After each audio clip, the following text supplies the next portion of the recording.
Hello friends, संघर्ष classes में आपका स्वागत है। इस वीडियो के माध्यम से आपको जीव विज्ञान के कुछ महत्वपूर्ण प्रश्न बताए जाएंगे। इंसुलिन में कौन सी धातु पाई जाती है? तो इंसुलिन में जो धातु पाई जाती है वह पाई जाती है जेड एन जिंक। इंसुलिन है क्या? इंसुलिन है एक हार्मोन। क्या है इंसुलिन? एक हार्मोन है। इंसुलिन क्या है? एक हार्मोन। इंसुलिन स्रावित कहाँ से होता है? इंसुलिन हमारे अग्नाशय से स्रावित होता है। कहाँ से स्रावित होता है? इंसुलिन स्रावित होता है हमारे अग्नाशय यानी कि पैनक्राइज। तो इंसुलिन स्रावित जो होता है वह हमारे अग्नाशय अग्नाशय या पैनक्राइज से स्रावित होता है। और इंसुलिन में जब हमारे शरीर में जिंक की मात्रा कम हो जाती है तो हमारे शरीर से इंसुलिन हार्मोन कम मात्रा में स्रावित होता है।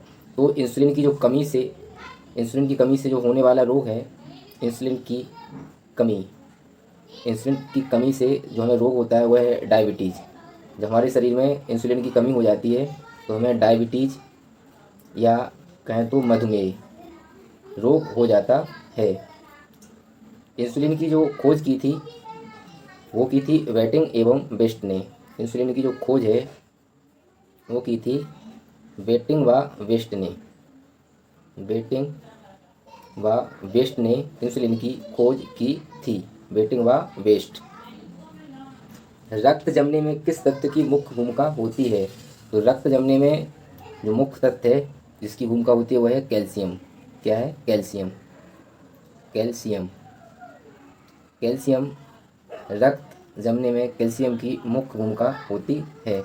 रक्त समूह की जो खोज की थी रक्त समूह रक्त समूह की खोज की थी वो की थी कॉल लैंड स्टीनर ने। रक्त समूह की खोज रक्त समूह की जो खोज की थी वह कॉल लैंड स्टीनर के द्वारा की गई थी। कॉल लैंड स्टीनर के द्वारा रक्त समूह की खोज की गई थी। रक्त का जो पीएच वैल्यू है रक्त की जो पीएच वैल्यू है वह होती है 7.4। रक्त का पीएच मान कितना होता है? 7.4। और रक्त में जो धातु पाई जाती है वह होती है एफी लोहा। एफी लोहा। तो रक्त में पाई जाने वाली धातु है लोहा और रक्त की जो पीएच वैल्यू होती है वह होती है 7.4। तो रक्त होता क्या है कि रक्त एक संयोजी ऊतक है। रक्त क्या है? एक संयोजी ऊतक है। रक्त एक संयोजी ऊतक है। कैसा है? संयोजी ऊतक है। रक्त एक संयोजी ऊतक है। कोशिका के अध्ययन को क्या कहते हैं? कोशिका के अध्ययन को कहते हैं साइटोलॉजी। क्या कहते हैं? साइटोलॉजी। कोशिका के अध्ययन को क्या कहते हैं? साइटोलॉजी। Study of tissues. ऊतकों के अध्ययन को क्या कहते हैं? ऊतकों के अध्ययन को कहते हैं हिस्टोलॉजी। क्या कहते हैं? हिस्टोलॉजी। हिस्टोलॉजी। ऊतकों के अध्ययन को कहते हैं हिस्टोलॉजी।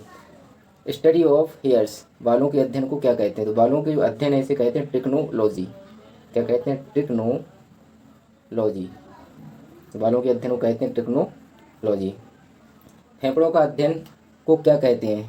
फेफड़े बोले तो हमारी लंग्स। हमारे जो फेफड़े हैं इनकी जो स्टडी है इसको क्या कहते हैं? फेफड़ों के अध्ययन को कहते हैं पल्मोनोलॉजी। फेफड़ों के अध्ययन को कहते हैं पल्मोनोलॉजी। हृदय का अध्ययन क्या कहलाता है? तो हृदय का जो अध्ययन है इसे कहते हैं कार्डियोलॉजी। कार्डियोलॉजी। हृदय में क्या होते हैं? 4 कक्ष होते हैं। हृदय में कितने चैम्बर होते हैं? 4 चैम्बर होते हैं। किडनी का अध्ययन क्या कहलाता है? किडनी के जो अध्ययन है उसको कहते हैं नेफ्रोलॉजी। नेफ्रोलॉजी। किडनी के अध्ययन को कहते हैं नेफ्रोलॉजी। शरीर में ऊतकों का निर्माण होता है। तो मनुष्य के शरीर में जो ऊतकों का निर्माण किससे होता है? तो ऊतकों का निर्माण जो होता है वो होता है किससे? प्रोटीन से। प्रोटीन।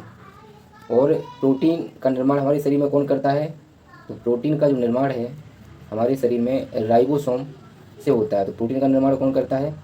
राइबोसोम। राइबोसोम हमारे शरीर में प्रोटीन का निर्माण करता है। और ऊतकों का जो निर्माण है वो किससे होता है? प्रोटीन से ऊतकों का निर्माण होता है। मनुष्य शरीर का प्रमुख उपापचयी अंग है। तो ये क्या देख रहे हैं आप? ये है लीवर। तो मनुष्य के शरीर का जो प्रमुख उपापचयी अंग है वो क्या है? लीवर। लीवर बोले या यकृत या जिगर। जो कि मनुष्य के शरीर का प्रमुख उपापचयी अंग है। और लीवर से हमारे क्या निकलता है, वाइल जूस। क्या निकलता है, वाइल जूस, जिसे कि हम पित्त रस बोलते हैं। वाइल जूस को हम क्या बोलते हैं, पित्त रस। पित्त रस हमारे लीवर से निकलता है, जो कि गॉल ब्लैडर पित्ताशय में आप देख रहे हैं कि क्या है, लीवर है। यहाँ पर हमारा जो देख रहे हैं आप स्टोमच है, ये पेनक्राइज, ये हमारा अग्नाशय है, ये हेपेटिक आर्टरी है। तो जो स्टोर होता है हमारा पित्त रस का, वो किसमें होता है, पित्ताशय में। स्टोर पित्त रस का जो होता है वो होता है गॉल ब्लैडर, गॉल ब्लैडर, या हम कह सकते हैं पित्ताशय। किसमें होता है हमारा, पित्ता, हमारे पित्तरस का जो स्टोर होता है वो होता है पित्ताशय। पित्ताशय में हमारे वाइल जूस का स्टोर होता है। और हमारा जो लीवर है, इसकी जो पीएच वैल्यू होती है, लीवर की pH value, potential pH value बोले तो पोटेंशियल हाइड्रोजन, तो लीवर की जो पीएच वैल्यू होती है वह होती है 7 to 8, 7 से 8। इसका मतलब क्या हुआ कि ये कैसी है, बेसिक प्लस एल्किलाइन। क्षारीय और एल्किलाइन का मतलब होता है कि जो पानी में घुलनशील हो, बेसिक प्लस एल्किलाइन। तो क्या मतलब हुआ इसका कि क्षारीय, जो हमारी पीएच वैल्यू होती है लीवर की, वो कैसी होती है, क्षारीय प्लस जो पानी में घुलनशील हो, जो पानी में घुलनशील हो, पानी में घुलनशील हो। नेक्स्ट देखिए आप, लाइसोसोम की खोज किसने की थी। तो लाइसोसोम की जो खोज है वह की थी क्रिश्चियन डी डुबे ने। किसने की थी, क्रिश्चियन डी डुबे, क्रिश्चियन डी डुबे ने लाइसोसोम की खोज की थी। और इसके बाद आप देखिए राइबोसोम की खोज किसने की थी। तो राइबोसोम की जो खोज है वो की थी जॉर्ज पैलेट ने। किसने की थी, जॉर्ज पैलेट के द्वारा राइबोसोम की खोज की गई थी। राइबोसोम की खोज किसने की थी, जॉर्ज पैलेट ने। 1955 में जॉर्ज पैलेट ने राइबोसोम की खोज की थी। तारक काय जिसको हम बोलते हैं सेंट्रोसोम, सेंट्रोसोम, तो तारक काय की खोज किसने की, तारक काय की खोज की थी वॉन ब्रेंडन ने की थी। तारक काय की खोज किसने की थी, वॉन ब्रेंडन, वॉन ब्रेंडन ने तारक काय की खोज की थी। और इसका जो नामकरण है तारक काय का, इसका जो नामकरण किया था, तो नामकरण किया गया था बोवेरी के द्वारा। इसका जो नामकरण वो किसने किया था, बोवेरी। तारक काय की खोज की है वॉन ब्रेंडन ने, और इसका जो नामकरण वो किया था बोवेरी ने। मानव शरीर के भीतर खून निम्न में से किसकी उपस्थिति के कारण नहीं जमता है। तो मानव शरीर के अंदर एक पदार्थ पाया जाता है हिपेरिन।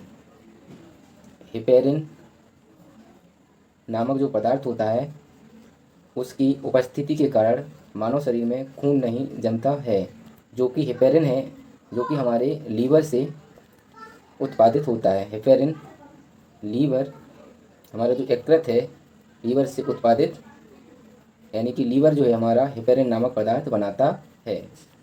तो इसकी वजह से हमारे जो शरीर में भीतर खून है नहीं जमता है।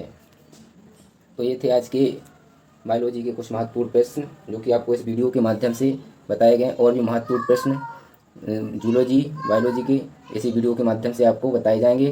प्लीज़ चैनल को लाइक, शेयर एंड सब्सक्राइब कीजिए। थैंक यू, धन्यवाद।